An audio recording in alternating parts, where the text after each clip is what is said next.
provincia di Bolzano 11.000 euro, in Sicilia è 7.500 euro pro capite. Ma il dato sorprendente non è il fatto che la Sicilia, non ha avuto i livelli di spesa pubblica pro capite analoghi a quelli delle regioni sottospeciali. Il dato sorprendente è che la Sicilia ha un livello di spesa pubblica pro capite più basso del dato medio nazionale. A livello nazionale la spesa pubblica è 8.000 euro, in Sicilia regione povera 7.500 euro. Qual è il punto zero? Come si spendono questi 7.500 euro pro capite? Perché, è stato detto questa mattina, se io poi vado a scorporare questa spesa, mi accorgo che in Val d'Aosta la spesa pubblica pro capite per il turismo è 410 euro, in Sicilia è 30 euro. E se vado a guardare tutte le funzioni obiettivo cruciali per un territorio, il gap è questo.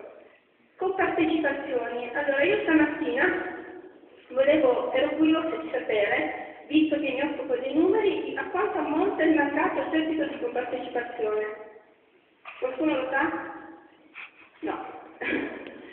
Attualmente quindi sulle entrate abbiamo 2 miliardi e 2 di tributi propri, 8 miliardi di compartecipazione, 10 miliardi di trasferimenti correnti. Sarei curiosa di sapere a quanto ammonta, se la Regione Sicilia sa, a quanto ammonta il mancato gettito di compartecipazione dalle accise.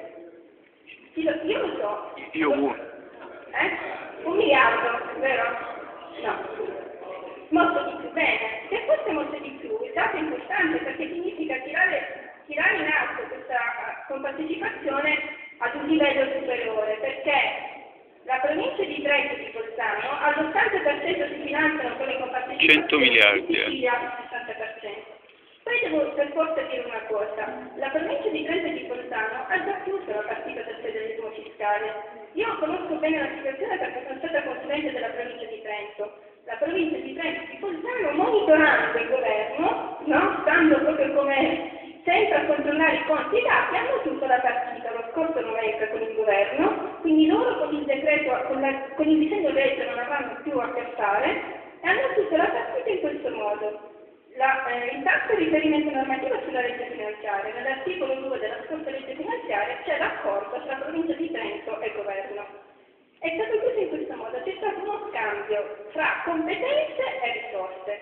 La provincia di Trento si è presa la competenza sull'università, la provincia di Trento ha già la competenza sull'istruzione totale, sull'università e in cambio ha rinunciato a delle quote variabili e si è presa autonomia su aliquote, sovvenzioni e sui tributi propri. Cosa ha fatto la provincia di Trento? Piena potenzialità dello statuto, ha capito che il federalismo non va visto in un'ottica statica, risorse tra territori, ma come potenzialità dinamica, controlla l'istruzione, controlla l'università, cioè controlla la crescita economica.